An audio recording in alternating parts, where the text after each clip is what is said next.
नमस्ते। मेरा नाम है अंकित मौर्य और मैं आप सभी का स्वागत करता हूं आपके अपने इस यूट्यूब चैनल जॉब मंत्रा पे। आज हम इलाहाबाद हाई कोर्ट के पीवाईक्यू सीरीज में ज्योग्राफी वाले सेक्शन में हमारा सेट 13 है। ठीक है, तो आइए देखते हैं आज कौन कौन से क्वेश्चन करने हैं हमें। ठीक है, पहला क्वेश्चन क्या है कि बाघ आयुसीएन श्रेणी की किस श्रेणी से संबंधित है। किसकी बात हो रही है? बाघ की। ये वाला क्वेश्चन हम पहले भी देख चुके हैं। ये बाघ से रिलेटेड जब उस दिन टाइगर रिजर्व से रिलेटेड क्वेश्चन आया था ना, तो हमने देखा था कि टाइगर कौन सी श्रेणी में आता है। तो हमने देखा था कि ये इंडेंजर्ड कैटेगरी में आता है। किसमें आता है? इंडेंजर्ड। अब बात ये आती है कि ये आयुसीएन लिस्ट का कौन सा ये रेड डेटा बुक होता है, ये वहीं से ही ये प्रकाशित होती है। तो जब बात आई है तो आयुसीएन, तो इसमें एक क्वेश्चन ये बनता है कि आयुसीएन की स्थापना कब हुई थी। तो आयुसीएन की स्थापना हुई थी पहली बार 1948 में। ठीक है, इसको आप याद रखेंगे। ठीक है, आयुसीएन की स्थापना कब हुई थी? 1948 में हुई थी। ठीक है, भारत में रामसर साइट्स में सूचीबद्ध स्थलों की संख्या क्या है? देखिए, ये जब जिस समय क्वेश्चन आया था तो उस समय तो कुछ दूसरा आंसर था, लेकिन हमको देखना पड़ेगा ना। अब जब भी क्वेश्चन आएगा तो हमको आज का डेटा पूछेगा ना। तो आज अभी जब मैं वीडियो बना रहा हूँ इस समय तक इंडिया में टोटल 85 रामसर साइट हैं। कितने हैं टोटल? 85 रामसर साइट हैं। ठीक है, अभी कुछ दिन पहले तक 82 थे, तो 82 में 3 ऐड हुए हैं। अभी जो 3 ऐड हुए हैं उसमें से 2 तमिलनाडु से ऐड हुए हैं, एक कहाँ से ऐड हुआ? महाराष्ट्र से ऐड, वो एमपी से ऐड हुआ है, और 2 कहाँ से? तमिलनाडु से ऐड हुए हैं। जो तमिलनाडु से ऐड हुए हैं दोनों बर्ड सेंचुरी हैं। एक का नाम है नंजायरन बर्ड सेंचुरी। क्या? नंजायरन बर्ड सेंचुरी। और एक का नाम है काजूवेली बर्ड सेंचुरी। क्या? काजूवेली बर्ड सेंचुरी एक का नाम है, एक नंजायरन बर्ड सेंचुरी है। ठीक है, ये कहाँ पे हैं? 2 तमिलनाडु के हैं। और एक जो एमपी का ऐड हुआ है वो तवा रिजर्वायर है। क्या? तवा रिजर्वायर, ये एमपी का ऐड हुआ है। ठीक है, पहले कितने थे? 82 में 3 ऐड हो गए तो कितने हो गए हैं? अब वर्तमान में 85 हो गए हैं। ठीक है, अब यहाँ पे बात आई है रामसर कन्वेंशन की, तो इससे रिलेटेड भी कुछ फैक्ट देख लेते हैं। रामसर कन्वेंशन 2 फरवरी 1971 में लाया गया। कब?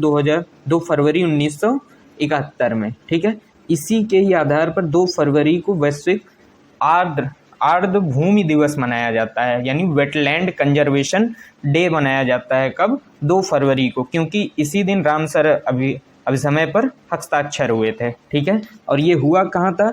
ईरान के रामसर शहर में हुआ था, इसीलिए इसका नाम रामसर कन्वेंशन रखा गया था। ठीक है, और इसमें फैक्ट ये बनता है कि ये 1971 में तो आ गया था, लेकिन इंडिया ने साइन कब किया था इस पैक्ट पे? तो इंडिया ने साइन किया था 1975 में। ठीक है, रामसर साइट के कन्वेंशन पे कब साइन किया था इंडिया ने?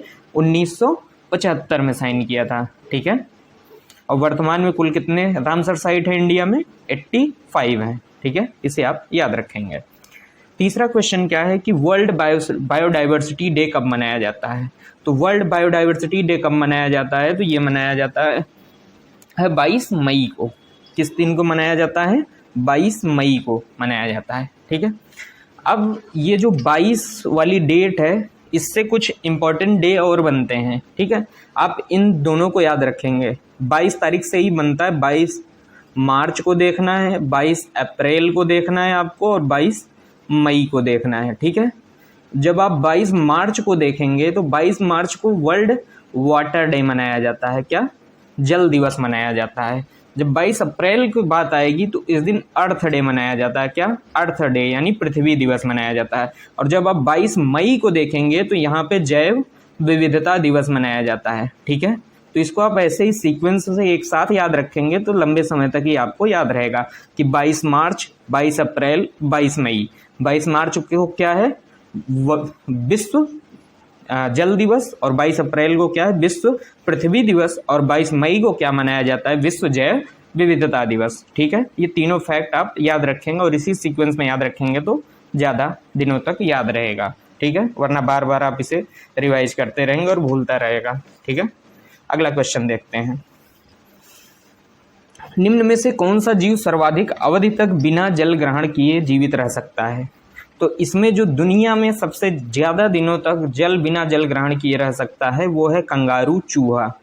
ये वाला क्वेश्चन कई बार यूपी पीसीएस में भी आ चुका है और आरओ में। एटलीस्ट ये 2 बार यूपी पीसीएस में पूछ चुका है, एक बार ये जो पीसीएस आरओ कराता है ये उसमें भी आ चुका है, और ये हाई कोर्ट के आरओ में भी आ चुका है। तो ये हर जगह ये क्वेश्चन पूछा हुआ है लगभग। तो ये इसका क्या आंसर है? कंगारू चूहा। ठीक है, अब बात आई है कंगारू चूहा की, तो देख लेते हैं यह पाया कहाँ जाता है। यह पाया जाता है नॉर्थ अमेरिका पाया जाता है। ठीक है, कहाँ पाया जाता है? नॉर्थ अमेरिका में पाया जाता है। इसके नाम में कंगारू वर्ड क्यों आता है? चूहा, चूहा तो समझ ले, कंगारू क्योंकि ये क्या करता है कि ये बहुत ऊंचाई तक उछल सकता है। तो यानी कि ये 9 फीट ऊंचाई तक की उछाल ले सकता है। कितने? 9 फीट की ऊंचाई तक ये उछाल ले सकता है। इसीलिए इसी क्वालिटी के कारण इसको हम क्या बोलने लग गए हैं? कंगारू चूहा। ठीक है, भारत का प्रथम समुद्री जैव विविधता केंद्र किस शहर में अवस्थित है? देखिए, ये क्या पूछ रहा है कि first national marine biodiversity centre. Actually में ये जो बायोडाइवर्सिटी सेंटर है यह बनाया गया था शोध संस्थान के रूप में। किस संस्थान के रूप में? शोध संस्थान के रूप में। कब? 2011 में। कहाँ पे बनाया गया? तो ये जामनगर में, गुजरात के जामनगर में बनाया गया था। ये इसलिए बनाया गया था जो कि ये तटीय क्षेत्रों की जैव विविधता होती है, यानी कि जो तटीय क्षेत्रों की बायोडाइवर्सिटी है उसको हम किस तरह से संरक्षित रख सकते हैं, उससे संबंधित शोध करने के लिए नेशनल मरीन बायोडाइवर्सिटी सेंटर की स्थापना की गई 2011 में। कहाँ पर? जामनगर में। ठीक है, अगला क्वेश्चन देखते हैं। वैश्विक तापन का परिणाम है। देखिए, इस कंसेप्ट पे क्वेश्चन कई बार पूछ चुका है और यहाँ भी पूछ चुका है। जब मैंने पिछली बार यह क्वेश्चन आया था तो मैंने आपको बताया था कि आपको जब भी क्वेश्चन देगा वो कंफ्यूज करेगा कि कौन सा इसका परिणाम है या फिर कौन इसकी वजह से हो रहा है। ठीक है, हमको यही आंसर में ढूंढना पड़ेगा। जैसे क्या मतलब कि जैसे पिछला वाला क्वेश्चन था ये उससे थोड़ा सा डिफरेंट है। इसमें तो डायरेक्ट आप सोच पा रहे होंगे, जबकि पिछले वाला क्वेश्चन में थोड़ा सा हमको 2 या 3 ऑप्शन सही लग रहे थे, उसमें से एक ऑप्शन तक हमको पहुंचना था। लेकिन ये तो सीधा सीधा लग रहा है। पहला क्या है कि क्या वैश्विक तापन से, ग्लोबल वार्मिंग से फसल की उपज में बढ़ोतरी होती है? नहीं, इससे कीट आदि का प्रकोप बढ़ता है और जो मिट्टी की उर्वरता कम होती है इससे फसल की उपज में घटोत्तरी होती, बढ़ोतरी नहीं होती। क्या समुद्र के स्तर में कमी होती है? बिल्कुल नहीं, इससे बर्फ पिघलते हैं, बाकी इसकी वजह से समुद्र के स्तर में बढ़ोतरी होती है। ठीक है, क्या मानव मृत्यु में कमी होती है? नहीं, इससे बढ़ोतरी होती है। तरह तरह के रोग सामने आने लगते हैं। ठीक है, हीट स्ट्रोक आदि रोग, जो हृदय संबंधी रोग हैं, यानी कि जो नॉन कम्युनिकेबल डिजीज हैं, एनसीडी नॉन कम्युनिकेबल डिजीज़ों की संख्या इंडिया में बहुत ज़्यादा बढ़ती जा रही है। ठीक है, ये देश की चिंता का कारण है और इसका मेन वजह है ग्लोबल वार्मिंग। ठीक है, और जो ऑप्शन डी है समुद्र स्तर में बढ़ोतरी, तो क्या ये सही है? तो इसका ऑप्शन जो डी है वो सही है। ठीक है, अगला क्वेश्चन देखते हैं। किस उद्योग में श्रमिकों में साइटोसिलिकोसिस बीमारी से ग्रस्त होने की संभावना सबसे अधिक है? तो किसकी बात हो रही है? साइटोसिलिकोसिस। यदि आपने इस बीमारी को सुन रखा है, नहीं तो फिर आप इसमें से थोड़ा, यदि आप इस वर्ड को 2-3 बार पढ़ें, क्या साइटोसिलिकोसिस, तो साइटो अलग कर लीजिए, सिलिकोसिस तो आपको समझ में आ रहा है, ये कुछ रिलेटेड सिलिका से रिलेटेड है। सिलिका से रिलेटेड है तो यानी कुछ ये धूल से संबंधित बात हो सकती है। अब जब धूल से संबंधित बात हो गई तो यानी कि इनमें से धूल किस में उड़ेगी? सीमेंट वाली फैक्ट्री में उड़ेगी, तो इसलिए डी ऑप्शन है। ठीक है, बाकी इसका एग्जैक्ट एक्सप्लेनेशन ये है, ये तब के कंडीशन में जब आपको कुछ ना पता हो, उस कंडीशन में भी आप आंसर तक पहुंचने का ये जुगाड़ है। ठीक है, यदि नहीं पता है, यदि एग्जैक्ट पता है, तो साइटोसिलिकोसिस जो बीमारी होती है ये सिलिका से होने वाली बीमारी, ये फेफड़े की बीमारी है। इसकी वजह से जो होता है सांस लेने में समस्या होने लग जाती है, खांसी आने लगता है, बुखार होने लगता है और जो हमारा स्किन का कलर है वो धीरे धीरे नीला पड़ने लग जाता है। ठीक है, कौन से रोग की वजह से? साइटोसिलिकोसिस की वजह से। ये जो आदमी अधिकतम धूल वाले वातावरण में काम करते हैं बिना मास्क पहने हुए, ये अधिकतर बीमारी उनको होती है। ठीक है, तो ऐसा कौन सा एक इन चारों में से वो उद्योग है जहाँ पे ये होने की बीमारी होने के चांसेस सबसे ज़्यादा है? वो है ऑप्शन डी, सीमेंट फैक्ट्री में। ठीक है, यह तथ्य कि ग्रह सूर्य के चारों तरफ दीर्घ वृत्ताकार स्वरूप में परिक्रमण करते हैं, यह किसने बताया था? देखिए, ये बात सबसे पहले बताई थी किसने? केपलर ने। किसने बताई थी? केपलर ने बताई थी, जोहान्स केपलर ने बताई थी। देखिए, केपलर ने ग्रहों की कक्षीय संबंधी सिद्धांत दिए थे। किसका? ग्रहों के कक्षीय संबंधी सिद्धांत दिए थे, यानी कि ऑर्बिट, जो ऑर्बिट थ्योरी दी थी, किसने दिया था? जोहान केपलर ने दिया था। ठीक है, तो इन्होंने बताया था कि जो सूर्य होता है, सूर्य एक इलिप्ट के सेंटर में होता है। ठीक है, और इसके चारों ओर ये दीर्घ वृत्ताकार जो कक्षा है उसमें ग्रह चक्कर लगा रहे होते हैं। ठीक है, इन्हीं की एक थ्योरी का ये होता है कि जब ये चारों ओर चक्कर लगा रहे होते हैं, जो ये जितनी देर में ये चक्कर लगाते हैं सूर्य के चारों ओर, यानी कि चारों ओर घूमने में लगाया गया समय टी का स्क्वायर डायरेक्टली प्रोपोर्शनल होता है आर क्यूब के।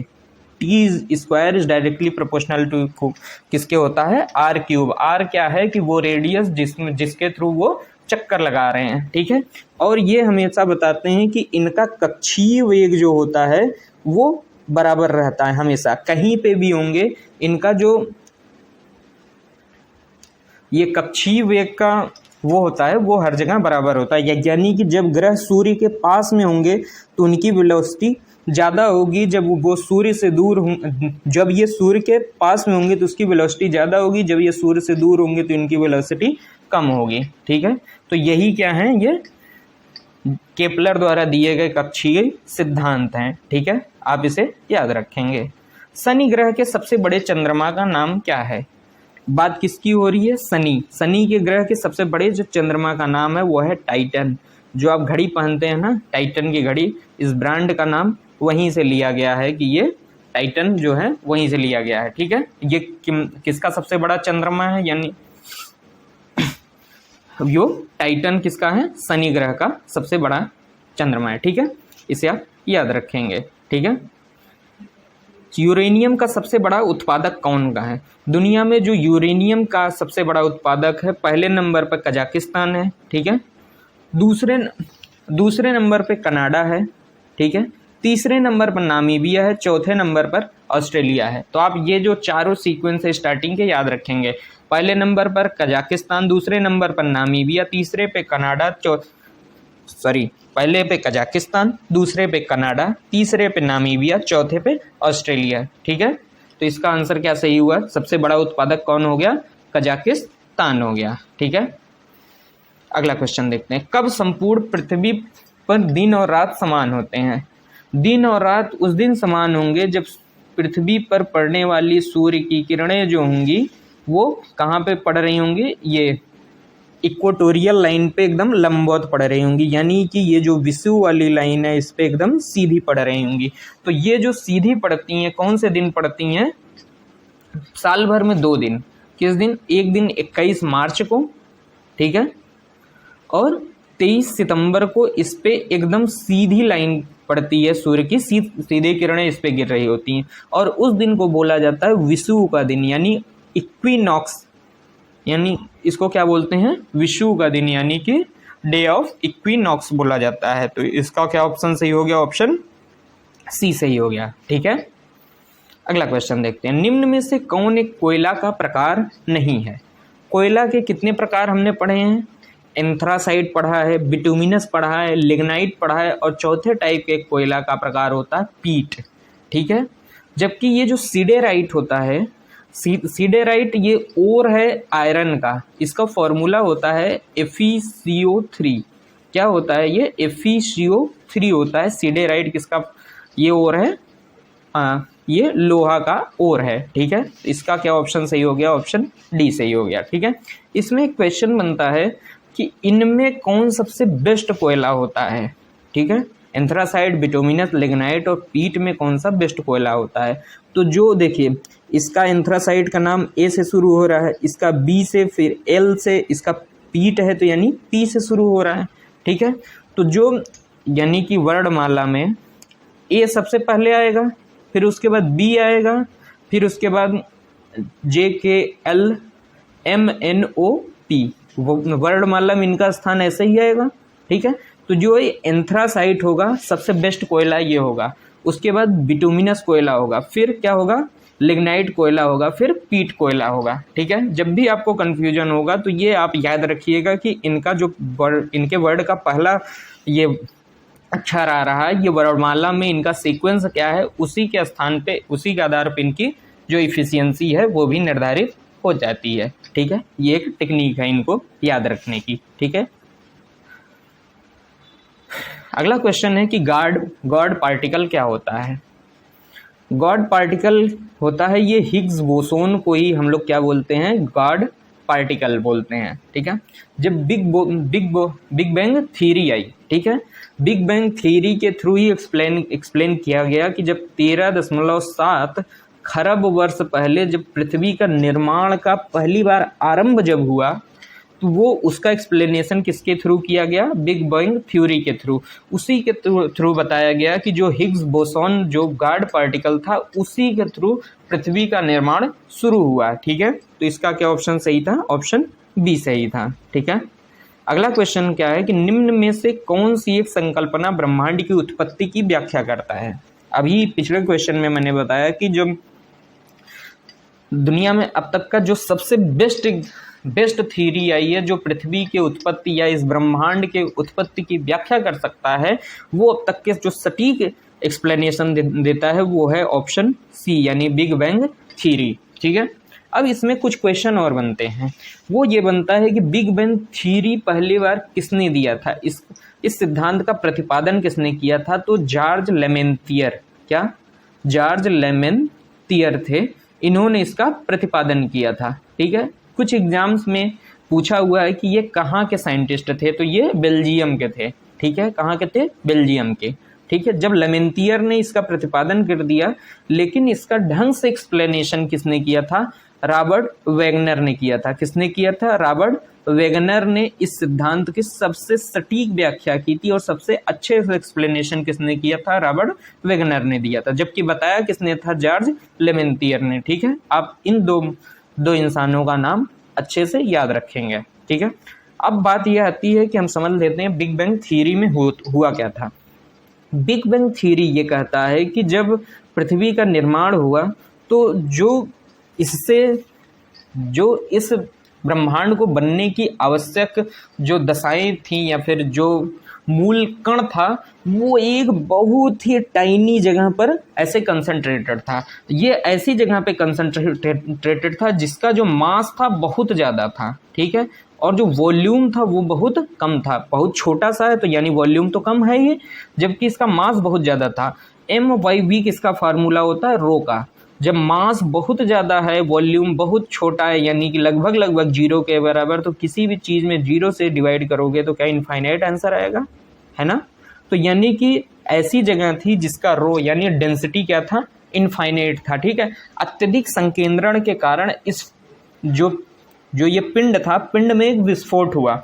जो ये पिंड में जब विस्फोट हुआ, इसी विस्फोट को हम बिग बैंग के नाम से जाना जाता है, ठीक है। इसी विस्फोट के बाद जो ये ब्रह्मांड के तरह तरह के कण हैं, हाइड्रोजन, प्रकाश आदि सब कुछ उसी के बाद ही एग्जिस्ट में आए, ऐसा बिग बैंग थ्योरी के थ्रू एक्सप्लेन किया जाता है, ठीक है।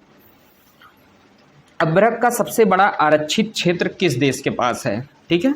देखें, जो अपना इंडिया है, क्या इंडिया, ये दुनिया का ये जो अभ्रक होता है, माइका का सबसे बड़ा इसके पास एक तो रिजर्व भी है, क्या लार्जेस्ट रिजर्व भी है, और यही सबसे ज़्यादा उत्पादक भी है। दुनिया का सबसे बड़ा उत्पादक कौन है, इंडिया है अपना, ठीक है। अब इंडिया में भी क्वेश्चन ये बनता है कि इंडिया का सबसे बड़ा जो अभ्रक उत्पादक स्टेट है वो क्या है, तो वो उत्पादक राज्य है क्या, आंध्र प्रदेश, क्या आंध्र प्रदेश, ठीक है। जबकि पूछ सकता है कि इंडिया में कौन सा स्टेट ऐसा है जिसके पास सबसे ज़्यादा अभ्रक का भंडार है, तो आप बताएंगे झारखंड सबसे ज़्यादा, उससे कम आंध्र प्रदेश, और तीसरे नंबर पे है राजस्थान। ये किसके बारे में है कि इनमें अभ्रक का भंडार उत्पन्न है, मतलब उपलब्ध है। लेकिन यदि उत्पादक की बात होगी तो वहाँ पे झारखंड पहले नंबर पे ना होकर के क्या है, आंध्र प्रदेश है। इसे आप याद रखेंगे। ठीक है। अगला क्वेश्चन है कि किस ग्रह के चंद्रमा का नाम गैनीमीड है। तो जो ये गैनीमीड चंद्रमा है ये है जुपिटर का। किसका? जुपिटर यानी बृहस्पति का। ठीक है। तो इसका ऑप्शन क्या सही हो गया? ऑप्शन डी सही हो गया। ठीक है। अब यदि आप जुपिटर को देखें तो जुपिटर कहाँ पे आता है? जैसे ये सूर्य है, ठीक है, सन है, तो इसके सबसे पहले कौन चक्कर लगाता है? बुध, फिर शुक्र, फिर पृथ्वी, फिर मंगल, फिर बृहस्पति आता है। कौन से नंबर पर आता है? 1 2 3 4 5, यानी कि ये सूर्य से डिस्टेंस के मामले में इसकी 5वें नंबर की स्थिति है। लेकिन ये सबसे बड़ा ग्रह है सौर मंडल का। हमारे सबसे बड़ा ग्रह कौन सा है? बृहस्पति है। ठीक है। इससे रिलेटेड कुछ और फैक्ट हैं कि ये अपने धुरी पर कौन बृहस्पति अपने धुरी पर घूमने में मात्र 10 घंटे का समय लेता है। ठीक है। अपने धुरी पर घूमने में मात्र 10 घंटे पर घूम जाता है, जबकि पृथ्वी को अपने धुरी पर घूमने में कितने घंटे लगते हैं? 24 घंटे लगते हैं। ठीक है। और जबकि इसको सूर्य का परिक्रमा करने में कितना लगता है? 12 साल लगते हैं, जबकि पृथ्वी को सूर्य का परिक्रमा करने में कितने साल लगते हैं? मात्र 1 साल लगते हैं। ठीक है। अगला क्वेश्चन देखते हैं। लौह निष्कर्षण किससे होता है? पहला ऑप्शन क्या है? बॉक्साइट। बॉक्साइट का फॉर्मूला क्या होता है? Al2O3। तो यानी इससे तो एल्युमिनियम निकलता है, लोहा नहीं निकलता है। डोलोमाइट का क्या फॉर्मूला हमने देखा हुआ? CaMgCO3 का होल ट्वाइस होता है, तो इसमें भी लोहा नहीं है। सिनेबार का क्या फॉर्मूला होता है? HgS होता है, ये पारे का। हेमेटाइट का क्या फार्मूला होता है? हेमेटाइट का फॉर्मूला होता है Fe2O3 होता है। ठीक है। Fe2O3 होता है। यानी कि लोहा किस में पाया जाता है? ऑप्शन डी वाले में। तो लोहा किससे निकाला जाएगा? ऑप्शन डी यानी हेमेटाइट से निकाला जाएगा। ठीक है। अगला क्वेश्चन देखते हैं। सौर मंडल का सबसे बड़ा ग्रह है। अभी 2 क्वेश्चन पहले देखा हमने कि सौर मंडल का सबसे बड़ा ग्रह कौन सा होता है? वो होता है बृहस्पति होता है। ठीक है। और सौर मंडल का सबसे छोटा ग्रह कौन सा होता है? उसका नाम है बुध ग्रह है। ठीक है। क्या है? बुध ग्रह है। ठीक है। भारत में जिंक का सर्वाधिक उत्पादन करने वाला राज्य क्या है? जिंक का सर्वाधिक उत्पादन करने वाले राज्य का नाम है राजस्थान। जिंक कहाँ सबसे ज़्यादा होता है? राजस्थान में होता है। ठीक है। देखिए, जो ये जिंक जहाँ से निकाला जाता है, जिस खान से जिंक का निकाला जाता है, वहीं से ही हमको सीसा भी मिलता है। ठीक है। ये जो सीसा और जिंक को हिंदी में क्या बोलते हैं? जस्ता। ये दोनों को भगनी यानी कि बहन यानी कि जुड़वा बहन के ओर का नाम, मतलब कि धातु का नाम दिया जाता है। ठीक है। यानी कि जहाँ भी पाया जाता है, सीसा और जस्ता एक साथ पाया जाता है। ठीक है। ऐसे ही सीसा जस्ता की जो खान है वो देश में है जवार की खान। किसकी खान? जवार की खान। ये कहाँ पर स्थित है? ये राजस्थान में स्थित है। ठीक है।